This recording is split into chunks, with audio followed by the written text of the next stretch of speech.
दोस्तों, अभी पाकिस्तान का सो कॉल्ड मुस्लिम नाटो यानी मक्का डिफेंस एग्रीमेंट का जश्न खत्म भी नहीं हुआ था कि अमन के हूतियों ने पाकिस्तान को उसकी असली औकात दिखा दी है। एक तरफ जहां पे पाकिस्तानी मीडिया अपनी पीठ थपथपा रहा था कि अब हम अरब वर्ल्ड के नए सिक्योरिटी लीडर बन चुके हैं, और इनफैक्ट मक्का एग्रीमेंट के बाद न सिर्फ हूतियों ने सऊदी अरब के शिप और सऊदी अरब के ऊपर हमला किया, बल्कि अभी जो लेटेस्ट न्यूज आई है उसमें हूतियों के इस हमले में 3 पाकिस्तानी नागरिक भी मारे गए हैं। और पाकिस्तान के डिप्टी प्राइम मिनिस्टर इशाक डार को खुद टीवी पर आकर के इसका रोना रोना पड़ा है। पहले आप इस न्यूज को खुद देखिए। नायब वज़ीर आज़म इसाक डार का कहना है कि बुहराए अहमर में तिजारती जहाज पर हमले के अफसोसनाक वाक़े में 3 पाकिस्तानी शहरी जाँ बहक और 1 जख्मी हुआ।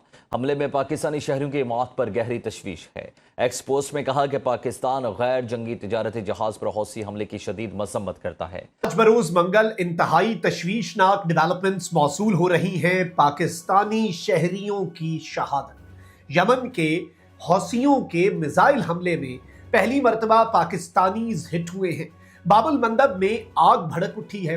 पाकिस्तान का सऊदिया, तुर्की और पाकिस्तान के दरमियान होने वाला मक्का मुआहदे के बाद पहली मर्तबा बाज़ाब्ता तौर पर ईरान से हॉटलाइन राब्ता भी हुआ है और इस वक्त खित्ते में बहुत कुछ चल रहा है। तो जैसा कि आपने देखा कि किस तरह से ईरान सपोर्टेड हूतियों ने पाकिस्तान की सो कॉल्ड सिक्योरिटी पावर का भूत उतार दिया है, बल्कि हालात यह है कि मक्का डील के बाद पाकिस्तान बुरी तरह से फंस चुका है और ईरान भी पाकिस्तान के किस तरह से मजे ले रहा है, आइए इस वीडियो में देखते हैं। तो स्वागत है आप सभी का न्यूज अप इंडिया पर। तो दोस्तों, खबर बहुत बड़ी है और पाकिस्तान के लिए शर्मनाक है। अभी लेटेस्ट घटना में यमन के हूतियों ने रेड सी और बाब अल मंदेब स्ट्रेट में एक कमर्शियल जहाज पर भयंकर हमला किया और इस अटैक में कुल 6 लोग मारे गए, जिसमें से 3 पाकिस्तानी नागरिक थे, जिसका कि खुद पाकिस्तान के मंत्री इशाक डार ने कंफर्म किया। और साथ ही इशाक डार ने इस हूती हमले को कड़ी निंदा करते हुए इसे इंटरनेशनल लॉ का वायलेशन बताया है, जिसमें जो पहली बात देखने वाली बात यह है कि जो पाकिस्तान और पाकिस्तानी मीडिया खुद सिर्फ एक धर्म होने के कारण हूतियों और फिलिस्तीन का समर्थन करता था और करता है, आज उन्हीं हूतियों ने पाकिस्तानियों को ही मार गिराया है। लेकिन इसके आगे, क्योंकि पाकिस्तान ने हाल ही में सऊदी अरब और तुर्की के साथ मक्का ज्वाइंट डिफेंस एग्रीमेंट साइन किया था, जिसके बाद पाकिस्तानी मीडिया ने इसका खूब ढोल पीटा और कहा कि एक पे अटैक, तीनों देशों पे अटैक। और साथ ही पाकिस्तानी मीडिया ने यह भी दावा किया, क्योंकि अरब वर्ल्ड समझ चुका है कि पाकिस्तान दुनिया की सबसे ताकतवर आर्मी है, इसलिए सभी अरब देश पाकिस्तान के साथ डिफेंस एग्रीमेंट करना चाहते हैं। लेकिन असल में सच्चाई तो यही है कि भारत को छोड़ भी दें तो पाकिस्तानी आर्मी खुद अपने ही घर में टीटीपी और बीएलए से आए दिन मार खा रहा है। और अब तो हूतियों ने डायरेक्ट पाकिस्तान पे भी हमला कर दिया है। और उससे पहले आपको याद हो कि हूतियों ने जब सऊदी अरब पर हमला किया था ठीक मक्का एग्रीमेंट से पहले, तो पाकिस्तान की तरफ से स्टेटमेंट आया था कि अगर हूतियों ने पाकिस्तानियों के ऊपर हमला किया तो पाकिस्तान फौरन एक्शन लेगा।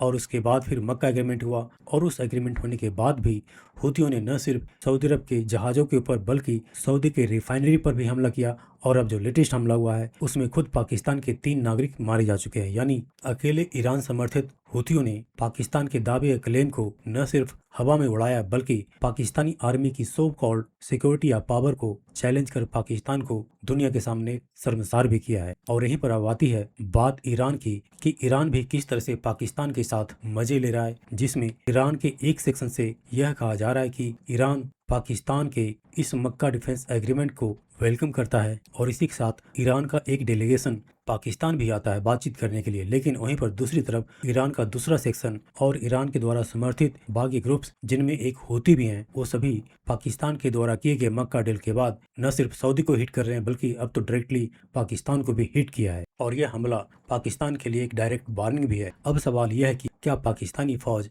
यमन जाकर हूतियों से लड़ेगी? तो जी बिल्कुल नहीं। पाकिस्तान इनफैक्ट बुरी तरह से फंस चुका है। अगर वो सऊदी के साथ मिलकर ईरान समर्थित हूतियों से लड़ता है तो पाकिस्तान डायरेक्टली ईरान से दुश्मनी मोल लेगा। और ईरान तो पाकिस्तान से सटा हुआ देश है। और सबसे बड़ी बात, जो बीएलए अभी पाकिस्तान को नाको चने चबा रहा है, उस बीएलए का समर्थन ईरान में भी है। तो ईरान चाहे तो पाकिस्तान को डायरेक्टली हिट कर सकता है या बीएलए के थ्रू भी। तो दोस्तों, ये जो पाकिस्तान और पाकिस्तानी मीडिया मुस्लिम नाटो के नाम पर खुद को अरब वर्ल्ड या मुस्लिम वर्ल्ड का सिक्योरिटी लीडर बनने का जो उसका प्रोपेगेंडा या भ्रम है, और साथ ही पाकिस्तान और पाकिस्तानी मीडिया द्वारा भारत को आइसोलेट करने का प्रोपेगेंडा भी सिर्फ एक हूतियों की मार ने चकनाचूर कर दिया। तो दोस्तों, पाकिस्तान क्या सच में किसी देश को सिक्योरिटी दे सकता है जो खुद को ही नहीं बचा पा रहा हो? तो इस पर अपनी राय जरूर कमेंट्स में बताएं। इसी के साथ मिलते हैं आपसे नेक्स्ट वीडियो में। टिल देन, जय हिंद दोस्तों।